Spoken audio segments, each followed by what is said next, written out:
How can you be compassionate without wisdom?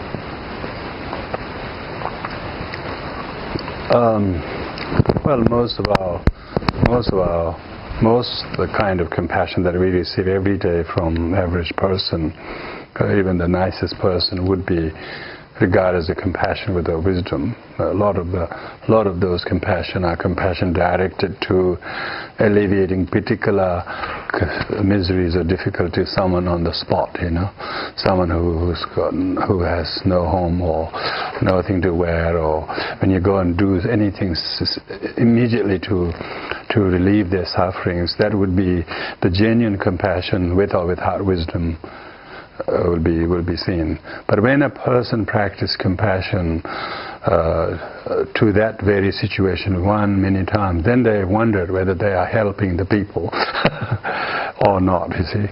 So one-off kind of random kindness, kind of compassion, you don't have to be, you don't have to have smart wisdom. It does help on the spot for the very purpose. But when we talk about compassion with wisdom, it is try to avoid the hazards in practicing compassion, which you might feel being taken advantage of by other people, and so that you yourself have been a little bit more generous than you like it to be. It is that then you realize that that compassion with wisdom would have been far better than having all these hazards or problems as a result of our generosity or as a result of whatever we have been doing the way we've been doing. So therefore in Buddhism there are three types of compassion. Compassion directed to sentient being means these very things. You can randomly practice kindness, whoever that it is.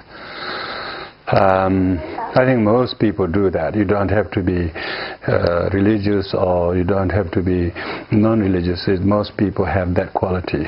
If they see someone suffering, they'll do whatever they can. Some people may ignore it because that's the way they are, but most people have that kind of compassion directed to sentient beings.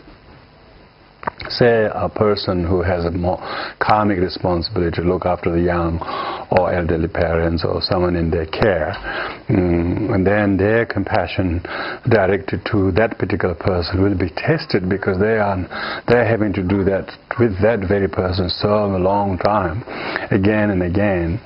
And it is that time we need second type of compassion, what we call, which discerns the nature of the reality. Compassion that discerns or understands the nature of the suffering and the person. You have to understand their karma. You have to understand the impermanence of their suffering. That will help you. You also have to understand how long you can be helping, and this person it may have been gone 30 years, but actually may not be no more than another 30 years with that person. If anybody had to practice compassion more than 3 eons, 60 years is nothing. So you try to meditate on the impermanence of the suffering of the person you try to help, because we develop aversion to thinking that there is a permanent person who have permanent problem that we have to be permanently helping them. So therefore second compassion goes to look at the nature of suffering that you are trying to eliminate. That's actually impermanent. My own endurance to practice of compassion itself will be tested, but in reality the suffering itself really doesn't exist. Suffering itself comes from negative karma, negative action of the person that you couldn't terminate, that you couldn't change, is parented by the afflictions. So these people are under the afflictions. Afflictions themselves are not truly existent. They come from self-grasping. Self-grasping itself is due to ignorance. So when you analyze this way, then your compassion gets a little bit more wisdom. So you don't become too consumed by your having to be compassionate. That's called compassion directed to knowing the nature of the reality of suffering. Majority of people don't practice this compassion. It's probably some Most parents would be forced to practice this. Most fairly long relationship issues where you have to practice, you will be tested to practice. That's where people, when they learn spiritual truth teaching, then they will be assisted to practice compassion by thinking of impermanence, thinking of selflessness, thinking of these things will make yourself a little bit. Even the compassion we practice last 10 years, we are attached to them. A person doesn't know that he's attached to his compassion act, or resentful that he has to been that generous so long. That is hurting him more than anything. If he knew that, then he would believe, oh yes, I am resentful of all the good I did to this person, yet I'm blaming them. And when a person knows that, then they have to be a lot more than random kindness. They have to find much deeper meaning of the nature of the suffering. So that's the second type. Most Mahayana Buddhist practitioners, Buddhist teachings, both people who are exposed to will definitely have to go deeper than that, deeper than the first kind, to practice this one. And the third level of compassion is called objectless compassion. See, our compassion is to fix an object or to attach to an object to which we practice. So it comes from the grasping, either with attachment or with aversion to the person or thing we're trying to alleviate suffering of. But objectless compassion means it's high wisdom that knows that actually there is no person that inherently exists to whom I need to practice compassion. This is a delusion. I'm suffering from my own delusion and thinking there is something inherently existing person. Actually, the object of compassion it does not really exist, and ultimately it is karmic sort of creation and the way it is. In ultimate level, there is no suffering even that inherently exists. Even suffering does not exist from its own side. It's a delusion that created these things. There is no truly existent suffering, nor is there a truly existing a person. These are all merely imputed by wrong grasping to thinking that self is inherently existing, and then phenomena is truly existing. Then when we love exists permanently, then when we hate, and so all these are created by the fundamental fallacy of believing self is truly existent. So the meditator himself knows emptiness of himself. Therefore, I meditate on emptiness of the object as well. And so by that time you don't have to worry too much of suffering, because suffering is not suffering is only a result of grasping to self. When there is no grasping to self, then the suffering is not generated. So this is called objectless compassion. It's not understood by average people. Average people wouldn't understand this type of compassion, because it's a transcendental compassion. It transcends even the subject-object duality. It says, sees no self that inherently exists. And that's why in Buddhist teaching we say, form is emptiness, emptiness is a form. Which means suffering is a form. So the form of suffering that you are having difficulty is actually emptiness. But when you don't know, it's real, and then you really think there is a truly exists suffering, and particularly directed to us, when we think we are truly existent. It looks like not only there is a suffering, but it's all to do with me, our feeling. So there is a very fundamental difficulties. So if a person were to resort to this third level of compassion, it is only done so after having explored the first two exhaustively. If you haven't practiced the first two types of compassion exhaustively, you can't just go and leap and jump and try to do the third. So the third is very powerful in the sense it is there to do every single act of compassion that you practice. You should straight away invoke the third one. And of course you will do the second one as well. Then there is no resentment every time you practice compassion or tolerance. Whatever you do, it will never be an idiot compassion, because it is compassion born out with emptiness, seeing mind. Yeah. So that is the highest level of what you call Donyi Ningbo, Ningje Ningbo Chen in Tibetan. It means that compassion that in essence is supported by the wisdom discerning emptiness.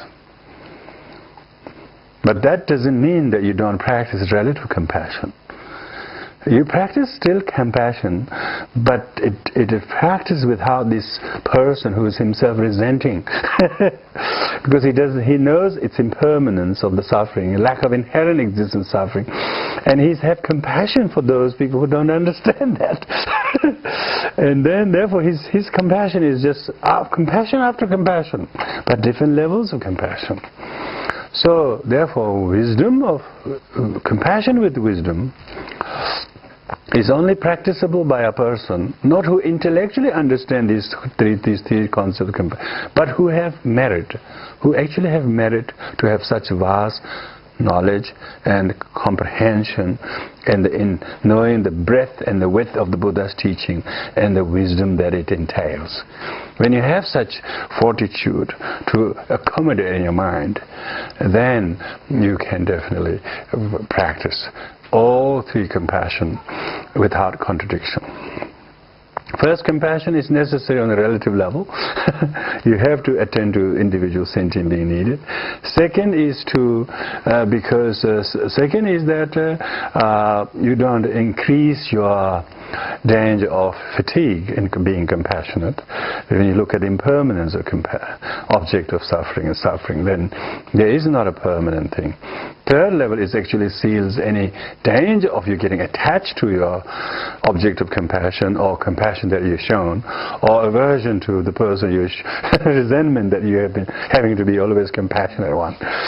All are emptied, all are invalidated as not truly existing thing, other than from one's own grasping to self as truly existing.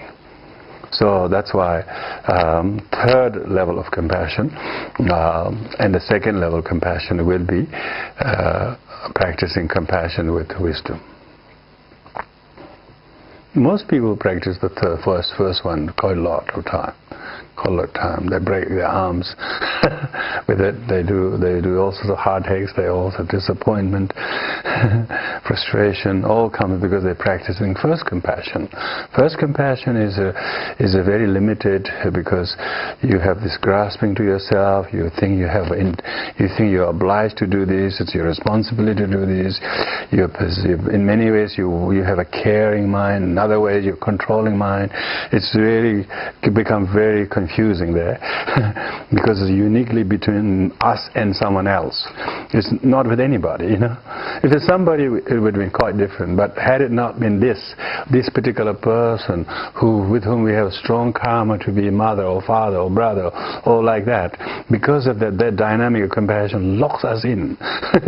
And therefore, if we don't have wisdom, it's going to be a constant cause of heartache. So that's why one needs to develop wisdom.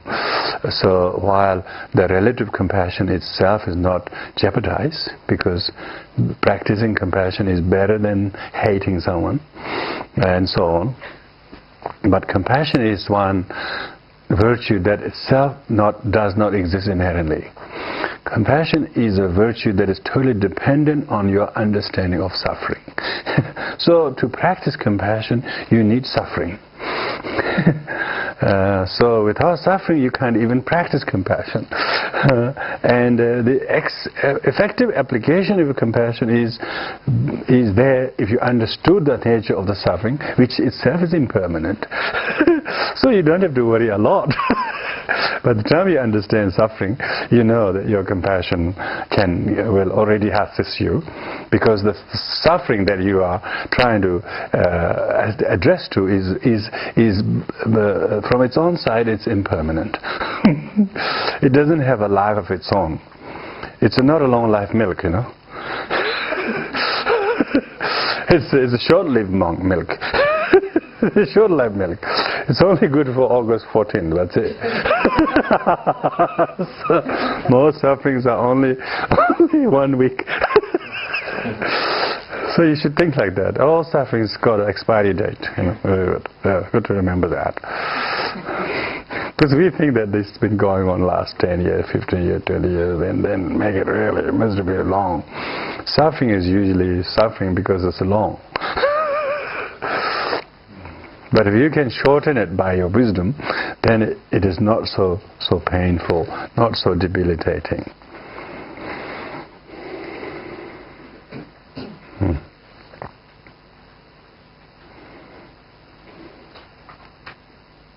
But it is said that even the sweetness of the virtue, sweetness of the effective application of the virtue of compassion does not come naturally, but it comes having experienced the bitter taste, experienced the bitter taste of hatred so much that you have to find an alternative solution. So therefore it's much better to have fatigued compassion than hatred that consumes yourself.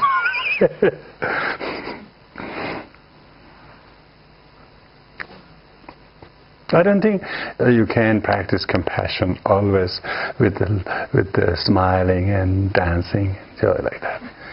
I don't think so. Compassion is constantly filled with cries and tears, and still remain sober and and not lose yourself in the tear and then win back yourself. You know, that's why we have bodhisattva, ever crying bodhisattva. We never say ever laughing bodhisattva. It would be quite a demeaning thing to have a bodhisattva who laughs at sentient beings. So compassion is, compassion means to suffer with. You are willing to suffer, take on the sufferings of others on you. So it means you will show sign of stress. You will be willing to wear the suffering. You'll be willing to break your neck. You will be willing to go out of your own way at your inconvenience. That is the very duty of a compassionate one. If you don't want to get wet, you don't want to get wet in the rain, you don't want to go in the 4 in the morning, all this restricted hours only you can help, that's not bodhisattva. Bodhisattvas is like firefighters. Any hour you ring them, they'll come. Ooh, straight away. It's amazing. I think it's rather like firefighters, really no condition. They're always wearing this jacket, hopefully they can go. The late, early morning, cold, wet, dry, foggy, whatever, they go. It's really, I think the firefighters are very good people.